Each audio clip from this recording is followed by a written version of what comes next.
my life has become, over the last, really, I guess about 30 years, a bringing together of all the fragmented pieces. You know, I was an actor here, and an activist here, and a husband there, and a father there, and blah blah blah, and I was so fragmented and didn't have a clue who I really was, and so I brought them all together.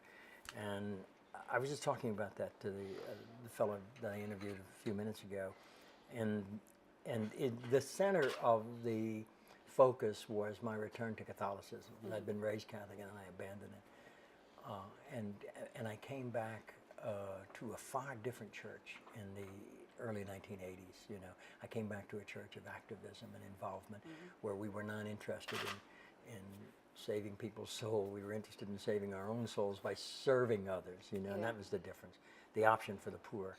And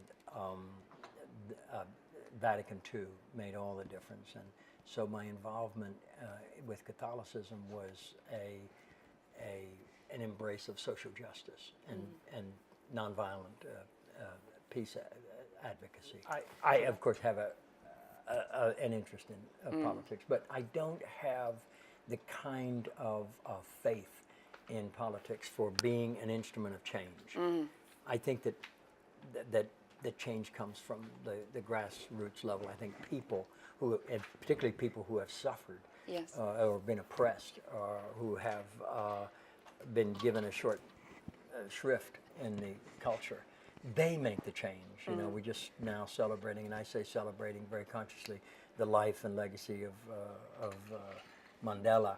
And, you know, people are just astonished that he was able to turn a nation around. Well, he suffered for 27 years and longer, really, you know, to understand that the only way to achieve anything beyond that was transcendence. Because human suffering can be transcendent, and that's when it's powerful. When you realize that you have no power, now you have some power. Now, I've been an actor all my life. I've never ever wanted to be anything but an actor. Okay. And I've been lucky enough to play some of my heroes, including John and Robert Kennedy, along the way. What is the single most important social issue for world leaders to address today? Right now, I think, is the environment. Okay. Where are you going to keep your award from DIF? Where in your house?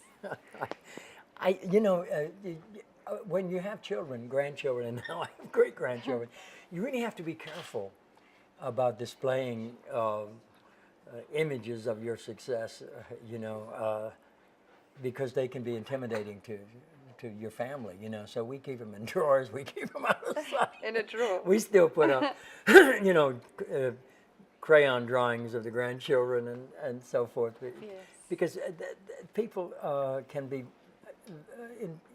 as I say, can be very intimidated by things like that. So you keep them out of sight. Who would you like to receive the award next year?